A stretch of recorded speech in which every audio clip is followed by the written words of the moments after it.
Indonesië, mijn geboorteland. Het mooiste eiland waar de zon heet brandt. Het zoete fruit, de rijpe durian. Halo Sobat Basantara Media, senang sekali kami dapat membuat video kembali. Kali ini kami akan membahas tentang sejarah perkebunan teh di Wonosobo. Jangan lupa bagikan video-video dari Basantara Media agar dapat menambah literasi dan menginspirasi banyak orang.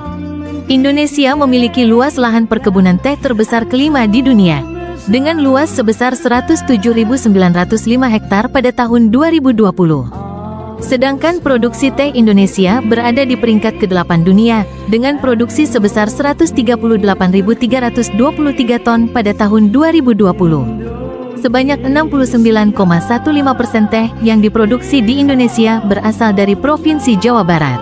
Kabupaten Wonosobo adalah salah satu kabupaten di Jawa Tengah yang terdapat perkebunan teh. Selain Wonosobo, kabupaten lain yang terdapat perkebunan teh di Jawa Tengah adalah Kabupaten Brebes, Kabupaten Pemalang, Kabupaten Pekalongan, Kabupaten Kendala, dan Kabupaten Karanganyar.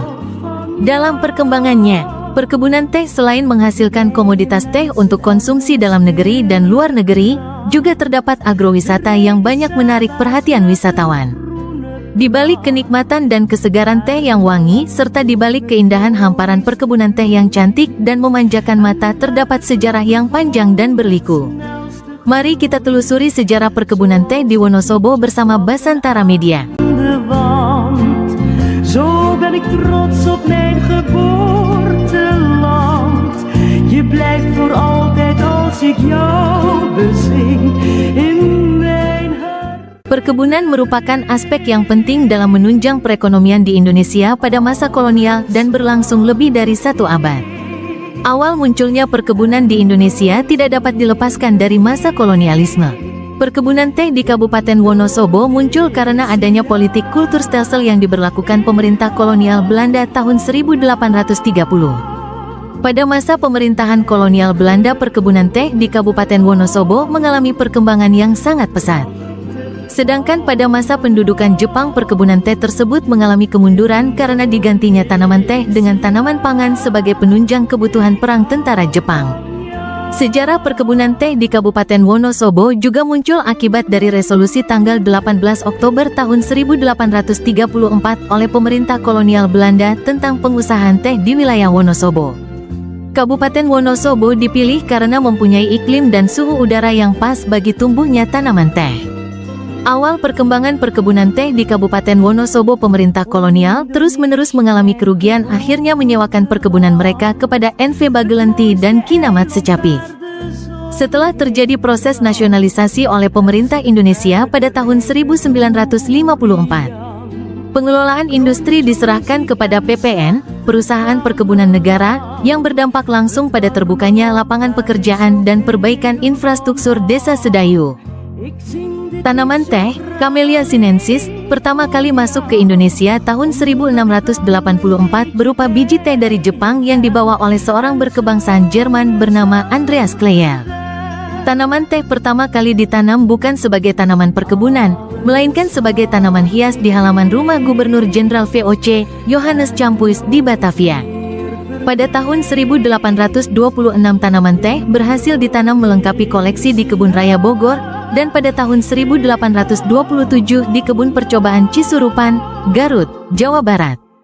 Perkebunan teh di Wonosobo mulai muncul sejak adanya politik kulturstelsel yang diberlakukan pemerintah kolonial Belanda yang menjadikan tanaman teh menjadi salah satu tanaman wajib.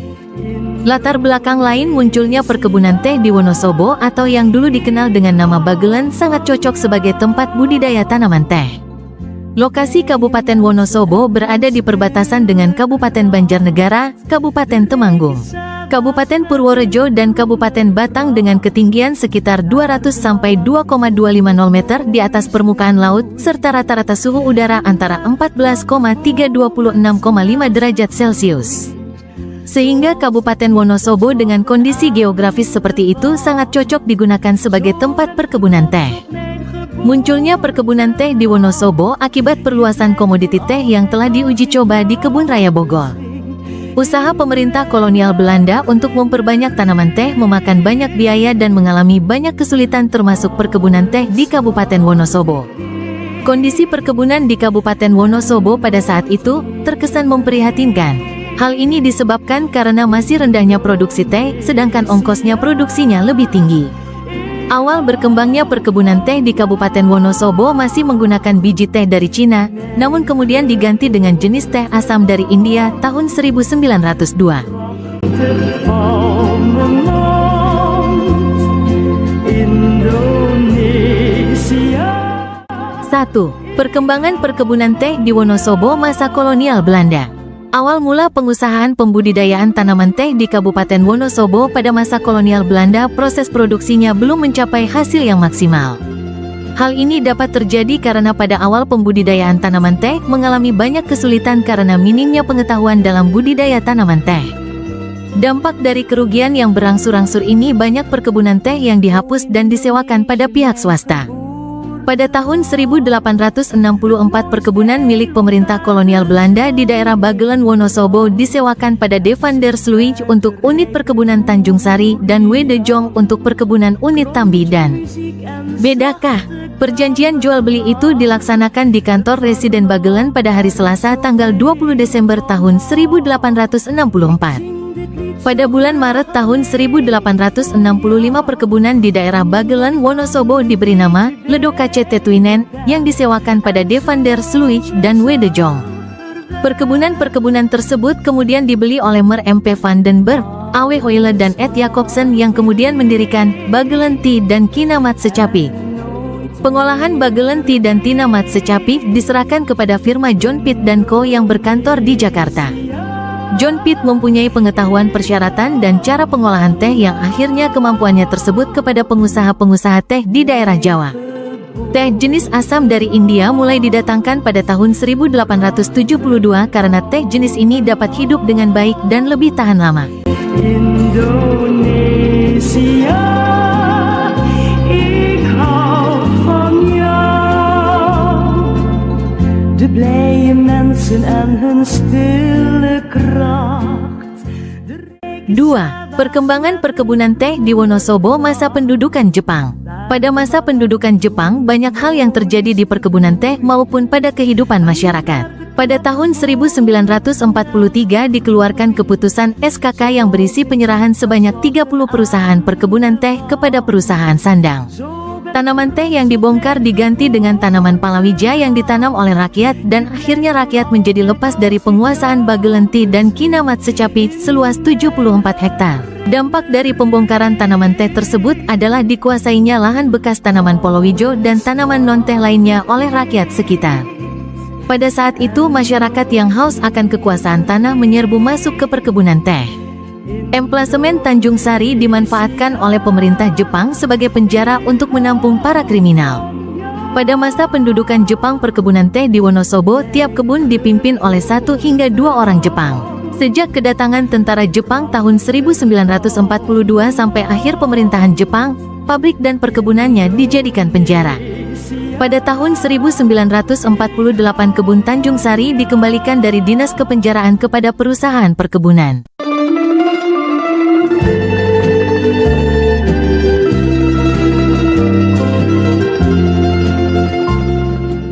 3. Perkembangan perkebunan teh di Kabupaten Wonosobo setelah kemerdekaan Republik Indonesia.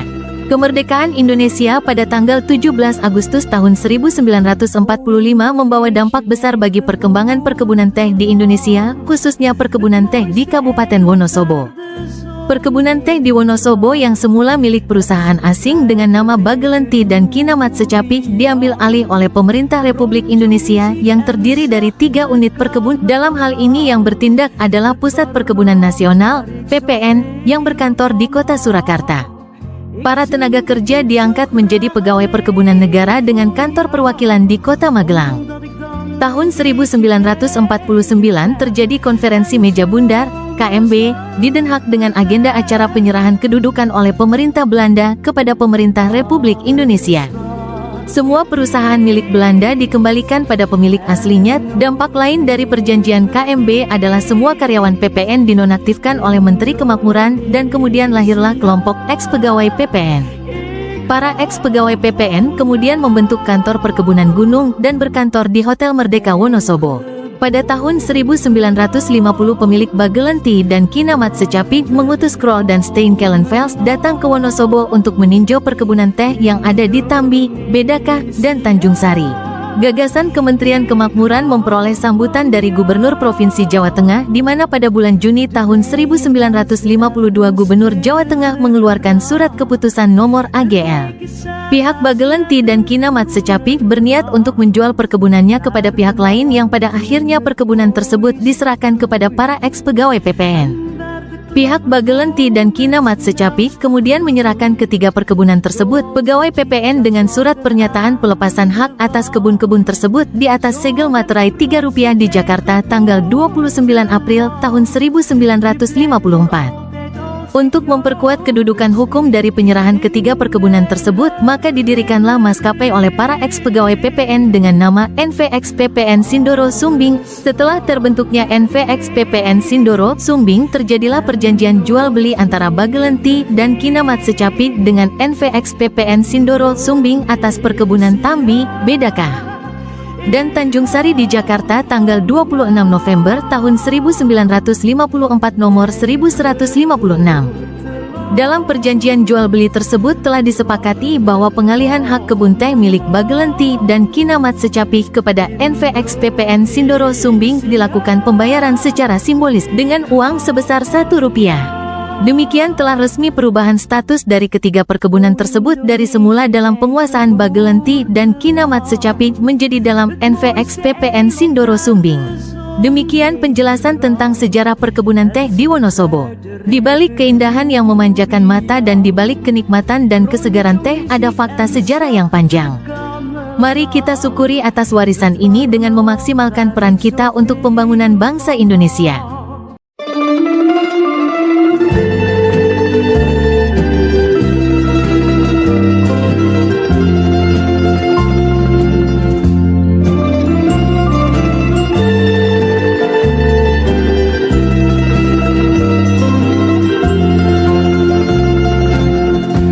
Indonesië, mijn geboorteland, het mooiste eiland waar de zon heet brandt, het zoete fruit, de rijpe durian, krontjong muziek en zachte gamelan, het warme land waar ik zoveel van hou.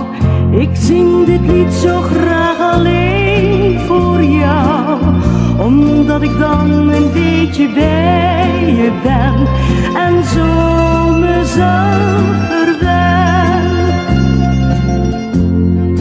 Alles wat ik weet en nooit meer vergeet, Indonesië.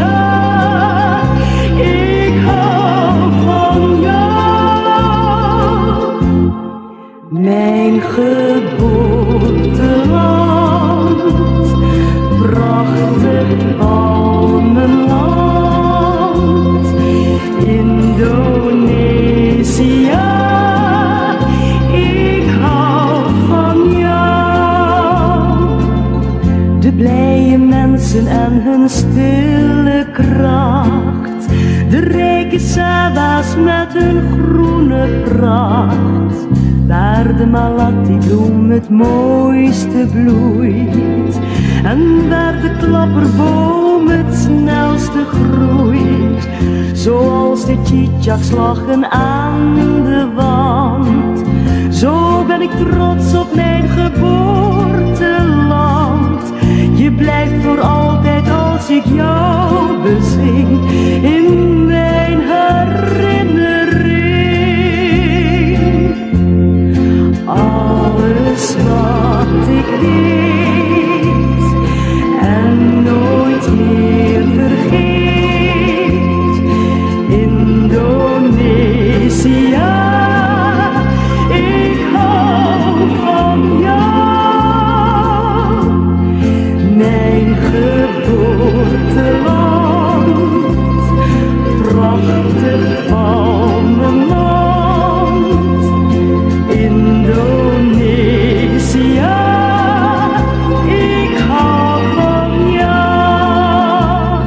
Terima kasih telah menonton sampai di detik ini.